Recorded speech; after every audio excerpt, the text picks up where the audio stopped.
Hello, welcome to Parenting with Enimia Orebo. We are still in the month of empathy. Yes, following our month of emotions mastering. And today we are focusing on active listening, how we can use it as a tool to reach the heart of our children, how we can use it as a tool to actually help us master our emotions. At the end of this class, I expect you to learn to understand active listening, to understand reasons children ask dumb questions. Yes, because sometimes we don't want to listen to them because their questions seem dumb. So at the end of today, we are going to understand why they ask dumb questions. You are going to understand how to respond as a parent to those questions you think are dumb. You are going to understand key times parents should listen to their children. You are going to understand techniques for active listening, and you are going to have a parenting active listening pledge. Again, my name is Enimi Orebo, and this is powered by the Visionary Parent Academy, an academy where parents come together to craft their vision, set goals, and learn practical habits, behaviors, actions to help them achieve their vision at the end of the day. It's an academy that you want to join. So hey, if you want to join us or you want to know what we do in there, you want to leave it in the comment section, and we are going to give you all the information you need to join us in the Visionary Parent Academy. So let's go into active listening, a tool for emotional intelligence. Let me start by giving you a quick definition of what active listening is. It is a communication technique for actually understanding what you are listening to, understanding what the other person is saying. It's not just listening, it's not just hearing, but actually comprehending. You comprehend so much that you understand the emotions behind that person's actions or what that person is saying, and you understand the person's intentions. That is what active listening is. I always say that if you want to respond to something and you ask for someone's opinion, or you just, maybe your child does something and you have a planned response you want to give, and then your child comes to you and explains to you, at the end of the day, your response remains the same. 90% of the time, you did not listen actively. Because if you listen actively, you will understand their emotions, you understand the intentions, you realize that no, you may have been just conclusive, or you may have assumed, you may not have gotten it right. So active listening involves you understanding the emotions behind what you are listening to and understanding the intentions behind what you are listening to. So let me give you 4 important reasons why you should always listen actively. The first one is it builds trust. Your child trusts you, not just your child, your spouse, anyone you are talking to. When you listen to them actively, they trust you. It is because everyone loves to be listened to. When you listen to someone, they feel heard, they feel seen. It is going to lead to trust. Active listening enhances understanding. Yes, you actually understand what that person is saying to you. You are not assuming. Active listening helps you understand the facts, the truth, or that person's truth. It helps you understand. Active listening reduces misunderstanding. Yes, it helps you understand, so you do not misunderstand the other person. And because you understand, you are responding from a place of understanding. So most likely your responses are going to be appropriate because you have a clear picture.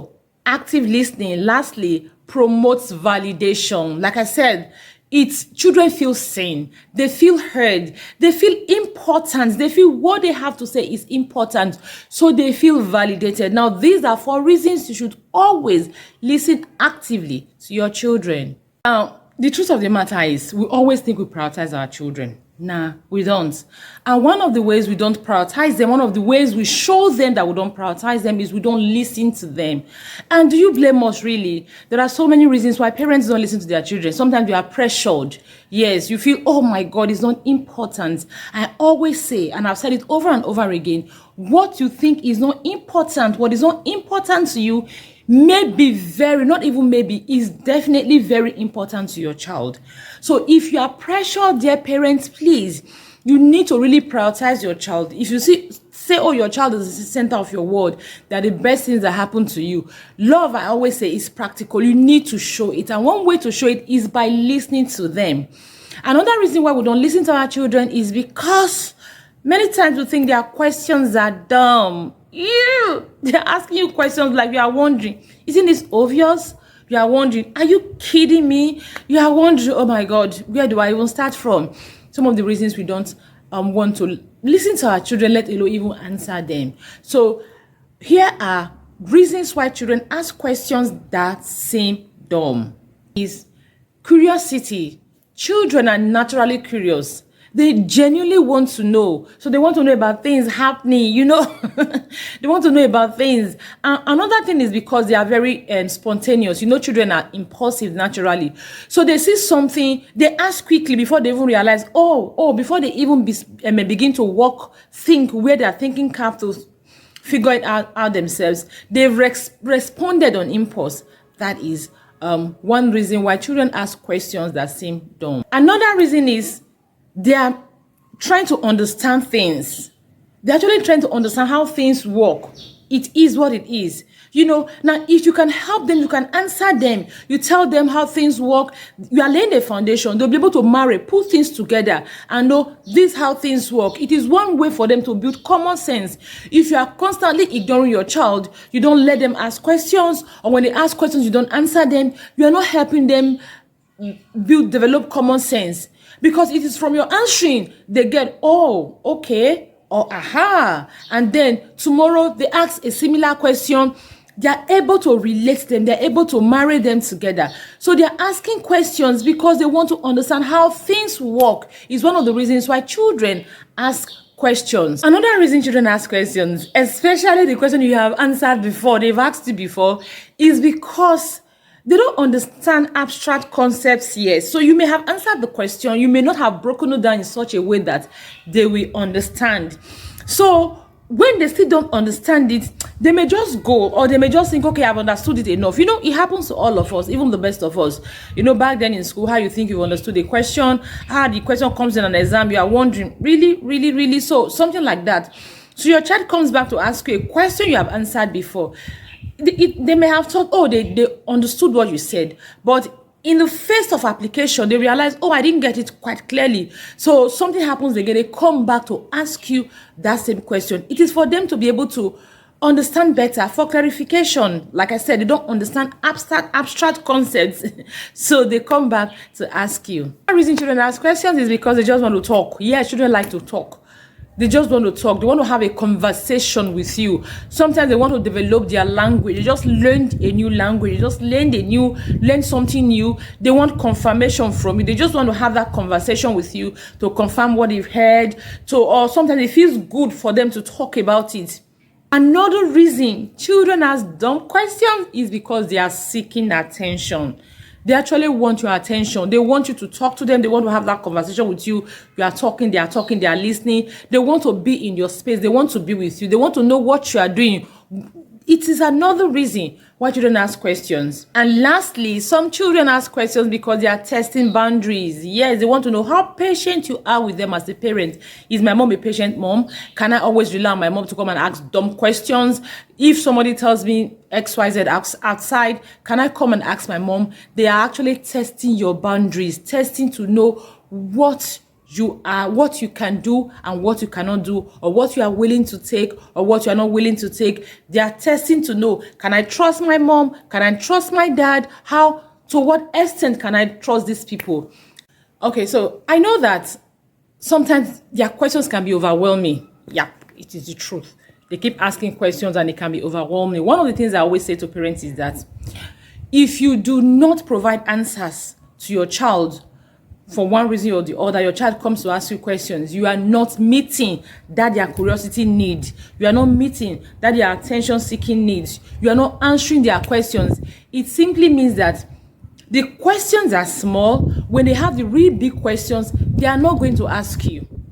When they have the really big questions, they are not going to ask you questions you would actually want to answer. They will not trust you enough to want to ask you the questions. So for that reason, I always encourage parents, no matter the questions your child asks you, please answer the questions and answer them and listen actively. Sometimes we genuinely do not have the time, or we don't have the luxury of time. It is the truth of the matter. So when you do not have time, what do you do to your child? You can tell your child, come back later. What I do is, I'm busy, I'm doing something, and my child comes to ask me one of those questions I think dumb, like right now when I'm busy, like I've answered this question a million and one times, like I'm not in the mood. I just remember that, hey, if I don't answer this child, he may not trust me enough to come and ask me questions again. So what do? I use my hand, I pull the child towards me, and I tell the child, can you just give me a minute, please? Come back in a few seconds, please. Or let me just finish what I'm doing. Let me wrap this up. I'll come and answer your question. So that is what you can do. That is it. Something I used to do was I used to tell my children that, okay, we have after school, we have time. We actually we have time. We kind of created for back to school gist and all of that time, because driving back from school is not enough for us to do all the catching up. So I was okay, after school, towards the evening, we'll talk about everything. But one thing I realized is that that time they want to talk. If that time is taken away from them, their excitement may go. They may forget some of the things. Even when I told them to write it down, it was not very realistic. They may forget some of the things, and that time they may not be in the mood or one thing, So I wasn't giving them an opportunity. So what I do is I make sure I find time immediately to attend to them. If I cannot attend to them on the spot, like now as they're asking the question, I just don't make it more than a minute or two. It is why I deliberately structure my time. I structure my time in such a manner that when I'm back with my children, when we are all back, we've all returned, then that is a time that I'm not doing work. I actually push my time to after being with my children. Maybe when they've gone to bed from 8 p.m., I can face my other personal things I want to do. So let's look at ways you can respond to your child when he or she asks you a question. Be patient and encouraging. Be very patient with them. Children, I know this. I have children who do this. One question can bet another. One question can bet 10, 20 questions. Now remember, if you don't answer them, they will not trust you enough to always want to ask you. So you need to be patient, and you need to encourage them. You need to be very patient with them, and you need to encourage them to keep asking you questions. You always need to provide clear explanations. Make it clear, break it down. Don't assume your child will know already. Just don't use a bogus language, or just assume, no, break it down. Break it down in such a manner that your child gets it. Break it down in tiny bits. You are giving a child, you don't give birth to a baby and you start giving your baby hard food. No, you start by giving liquid, then semi-solid, before solid. So break it down. If your child is in that liquid level, break it down to liquid level. Use relatable everyday experiences. Use practical experiences or practical things you can see to actually make it very clear to your child. Now, one of the things I need you to understand is that for you to be able to build trust, for your child to be able to trust you, one of the things you really need to work on is that you need to always give your child information that they can trust. Sometimes you have answered them, but you don't answer them in such a manner that they understand. They go out there, they ask their friends again, and they ask their friends again, and their friends may be giving you, telling them what you have told them, but because yours wasn't clear enough, it seems that, okay, you didn't tell them the truth. So that begins to come in. So you must always break it down. Whatever you want to teach your child, make sure they actually understand. One of the things I also do when I'm answering my children's question is I throw it back. I give it back to them, because the truth of the matter is you may not always be available to answer their questions. They may be in school, their friends are saying something, and they just need to get clarification. You will not always be there. You want to make sure that even when they're asking you questions or you are listening to them actively, you want to take that as an opportunity to build their independent skills. So what do you want to do? You want to help them build their critical thinking skills. So most times when I throw the questions back to them, I ask them, okay, what do you think? Why do you think it's so? We call it information evaluation. You just don't swallow everything you hear, hook, line, and sinker. You sit back, you evaluate the information. Does it make sense? Is it realistic? Like my children come back from school, they say a lot of things their friends tell them. Oh gosh, They say a whole lot of things. And I just tell them, okay, it's fine. So let's look at it this way. Does it make sense? They say no. Sometimes we ask Google. They say no. Sometimes if it's something that is physical, we can practice, we check it out, So you throw the questions back to them so that they can think for themselves, so that when you are not there tomorrow to answer their questions, they are not going to swallow what their friends are saying, hook, line, and sinker. Another thing you should do is use questions as a teachable moment. Yes, your child comes to ask you a question. It is a teachable moment. Ooh, there is no better teachable moment than when your child comes to ask you a question, or even when your child misbehaves. When they ask you a question, it is a teachable moment. I am such an expert at teachable moments, Everything, nothing passes me by that I don't teach with it. So it is something you need to grow, you need to develop. When your child asks you a question, that's what I always say to parents, it is never an automatic, it's never an emergency. Nothing is chasing you. You're not chasing anything. You're not under attack. There's no threat. So even when your child asks you a question that is not too clear, that you don't have an automatic answer, you don't have a ready-made response to your child, you can just ask your child to give you a minute please, to think it through, so that you can see how you can align it with your values, and how you can explain in such a way that your child actually understands and runs with it. So make it a teachable moment. Lastly, validate your child questions. Let them know that, okay, their questions are always valid. It always makes sense. Or you are always there to answer their questions. Yes, make it seem, okay, it's a smart question, it's an intelligent question. That is it. Validate their questions. Make them that confident enough to come and ask you questions next time. Now, key times you should really sit down and listen to your child as a parent. The first one is when your child is crying. Especially when your child is a baby, your child is crying, or your child is a bit grown, your child, they are upset over something. It is one time you should listen to your child. It shows your child that, hey, mama will always be there for me. Papa will always be there for me. Yes, sometimes there are cries, or they are upset over something that you may think is not significant. But hey, they have a voice, they have a reason. Remember, emotions are behind what we do. So their reasons may not always make sense, or may not be super valid. Yes, their reasons may not be valid really. But the thing is, their emotions are valid.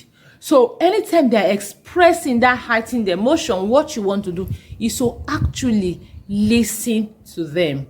Another time you want to listen to them is when they are talking about sensitive issues. Sometimes it doesn't make sense to us really. Maybe your child is talking about friendship in school and all of that. We just don't always see how much, I don't know, we always feel their children, these things don't matter. I always say it matters a great deal. They don't have the big things we sweat over. So those seemingly small things to us are actually big things to them. So when they present issues that they're really broken about or over, they may not make sense to us, but there are times we should really, really listen to them. There are times we should listen to them, and then we'll take it. Remember I say as a teachable moment, to teach them how to navigate those times, how to navigate their emotions, the choices and the options they have in the face of those times.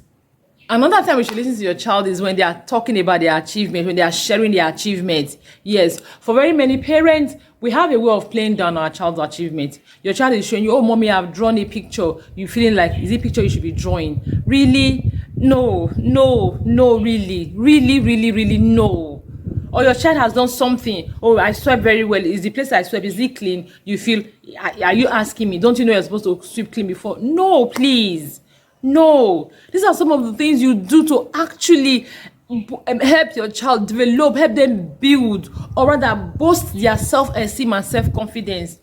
So when your child has an achievement to celebrate, no matter how small it is, I know what it means to win at something. Even for you to sit down and just have an idea, you just have an idea, you look around, oh, this is quite uncommon. You are so happy. You feel you have won a gold medal, even if you have not put it into practice. The same thing happens to your children. You know how it makes you motivated, how it makes you want to be on your goal. The same thing happens to your children. So when they have, no matter how little the achievement is or seems, please listen to them and actually genuinely celebrate it with them. Another time is during discipline or conflict. Something happens, maybe your children are actually bickering, and they want to talk. You are just angry. Because you are angry, they are bickering and all of that. You don't want to listen to them. Shut up and sit down. Get to your room. Get out of here. No, please. Please listen to them at such time. The truth of the matter is, the thing they have done, their misbehavior, their bickering, their rivalry or conflict is because they have not learned the skills to actually manage it. Remember, emotions are the tail of it.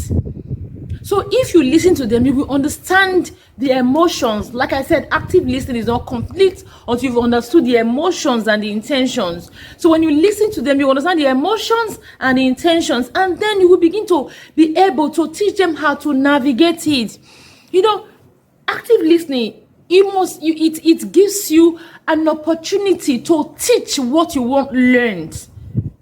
It gives you an opportunity to teach what you once learned. So when there's a conflict, you need to listen to your children. No matter how angry you are, even if you're angry, you can just say, okay, the people involved or the children involved in the squabble, you can tell them, okay, you sit here, you take a walk, you go and get yourself and use your calm down strategy to feel better, to feel good. When you have achieved that, then you come back and bring everybody together. Don't miss that opportunity. Don't let anger cover it. We've done emotions mastering. We've treated it. As a visionary parent, you definitely have gone through that class. If you have not gone through the class is still there. Please, all the activities and everything, they are still there. Go through that class and know how to master your emotions so that you learn to listen to your child when it matters most. Another time you should listen to your child is when they are expressing creativity. I've talked about this. We feel, is it this small thing? Is it what you should be doing? No. Your child is expressing creativity. Please listen to them. If you don't, they will not be confident enough to want to try. If you don't, they will not even be confident enough to believe in themselves. Remember, you are the most important voice in their head. If their classmates or their teachers tell them, oh, this is a very dumb thing you have drawn, and they come to tell you, and you look at it, you listen to them, and one of the ways for them to know that you are genuine in your compliment or your encouragement is if you have listened to what they are saying and you have taken your time to actually look at the thing. You just don't say, oh, this is nice. Nah, they know it's just superficial, it's on the surface. They are not going to believe you. They are not so dumb. Another time is during life challenges. Children also go through challenges a great deal.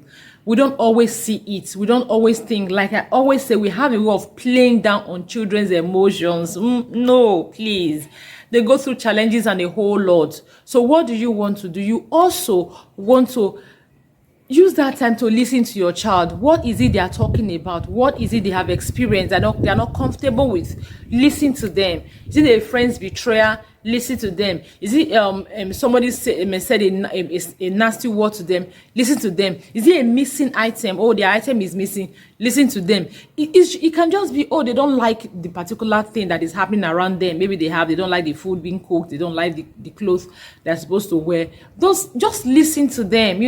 Listen to people. When you listen to people, they feel loved. You look at it now. They feel loved. Everybody wants to talk to someone who gives them a listening ear. This active listening is very, very super essential in parenting.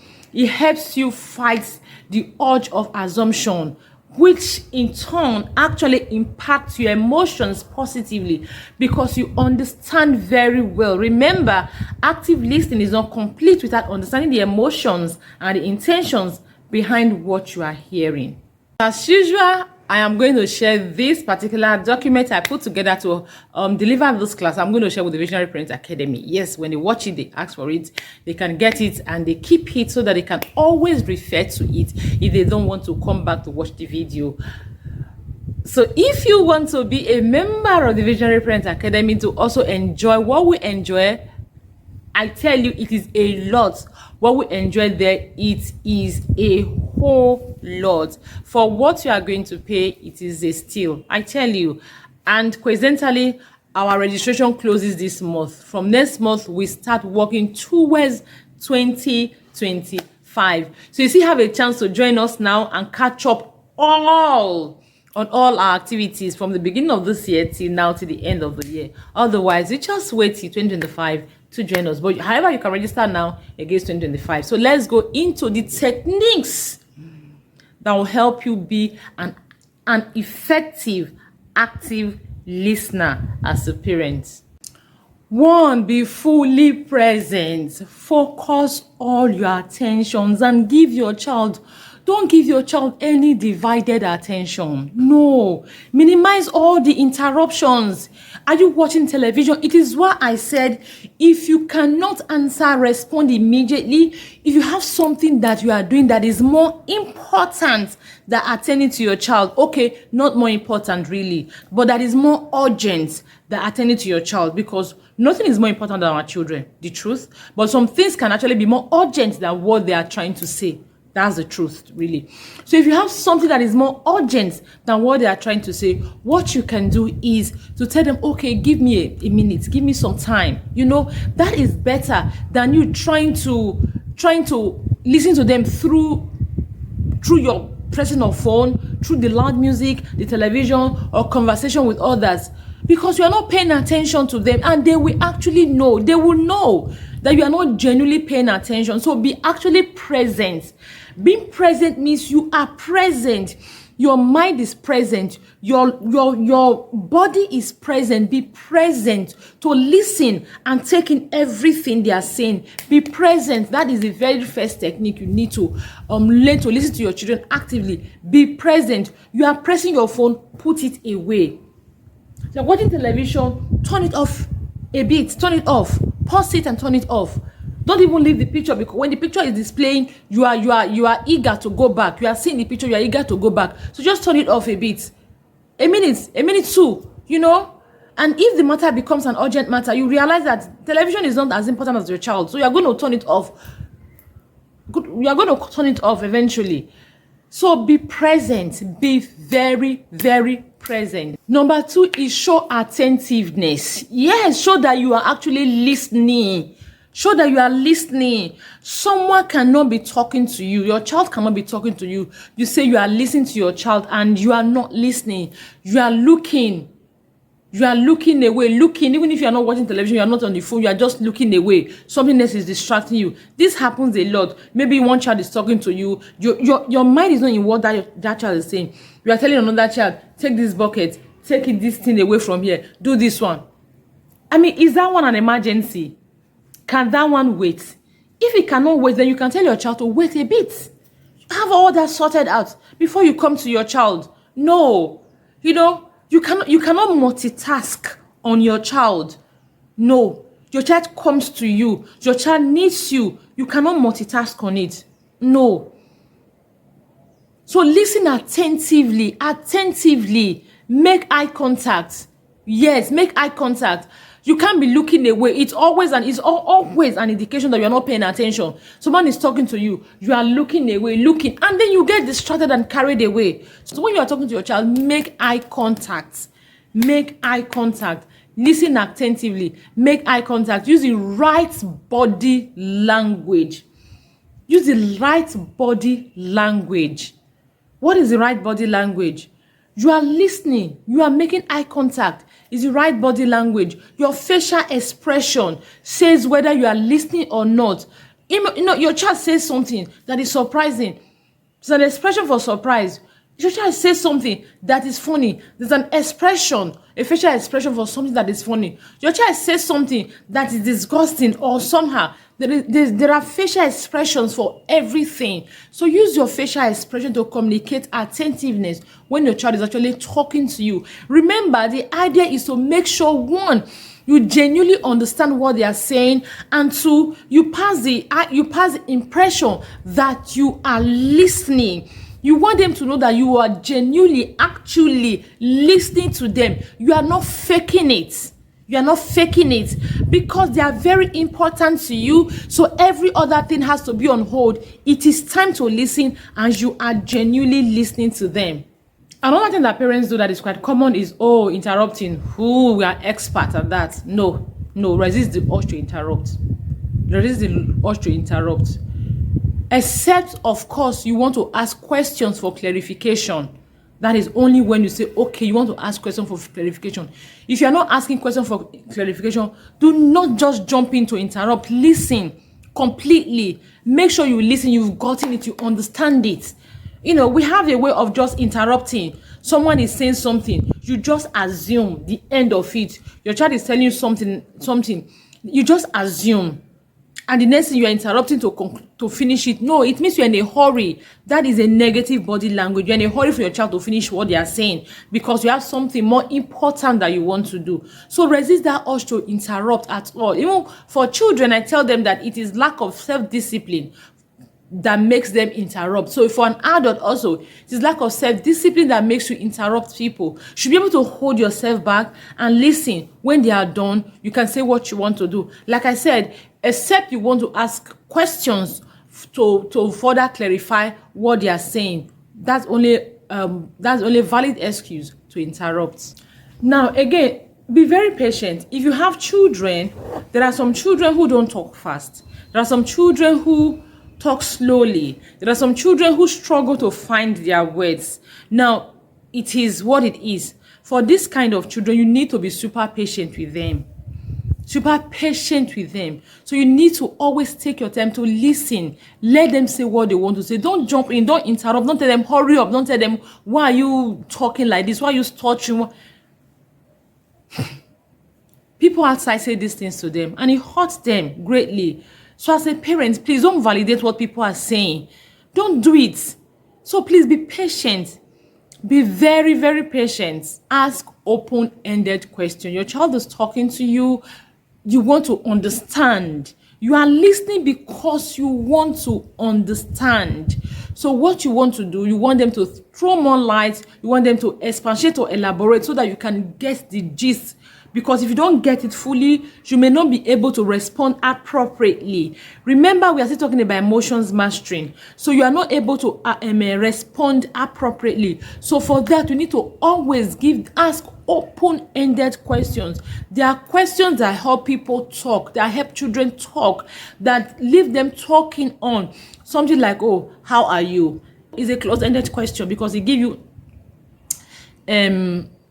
just a mono response, I'm fine. That's not what you want. Something like, okay, how did school go today? And they say, school was fine. Okay, why was school fine today? School was fine because we had a test, and in my test, I did very well. I scored 10 over 10 in my test. And you say, okay, what test was that? And they go to say, okay, it was math test. Oh, you got 10 over 10. That's beautiful. So why do you think you got 10 over 10? I got 10 over 10 because they were easy, or because I studied, or because, I was just lucky. Open-ended question that actually get them talking. Because when you ask open-ended question, your child gets talking. It helps you understand how your child thinks. What motivates them. That is one thing open-ended question does.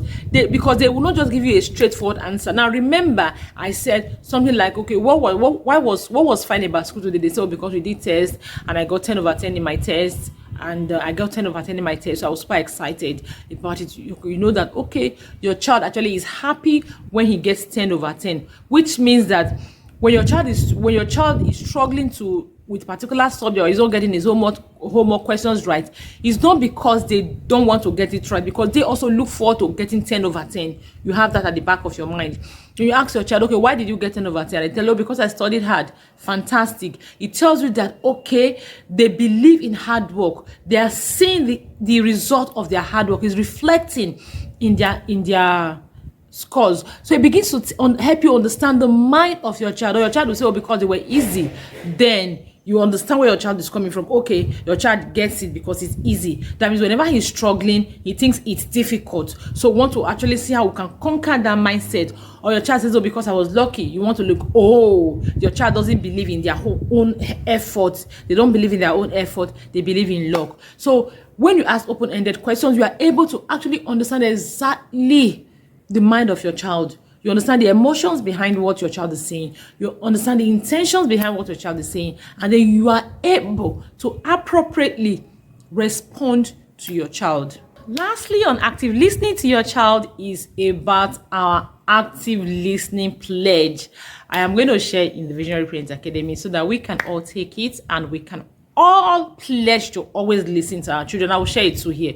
If you're not a Visionary Parents family member, you also find it here. However, before I leave, I want to say, if you are new here, welcome to Parenting with Enemy Orebo. This is a parenting channel. We have a lot of amazing resources. What you want to do is to take your time to go back and go through all what we have here. I tell you, we have amazing resources that will transform your parenting. We have master classes that you should be paying for, but you are getting them for free. So you should go back and watch them. And then you want to subscribe, because we do this every now and then. Every time we come here with transformational parenting videos, sometimes they are live, sometimes they are pre-recorded.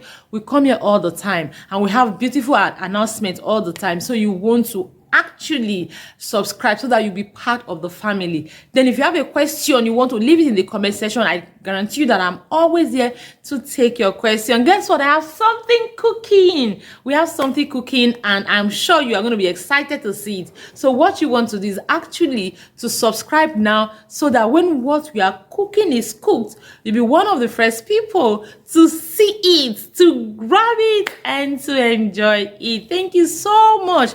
I'll leave the pledge here, and hopefully you take it, you run with it. Thank you so much for joining me. My name is Enemy Orebo. I can also leave the pledge in the comment section or the description of the video.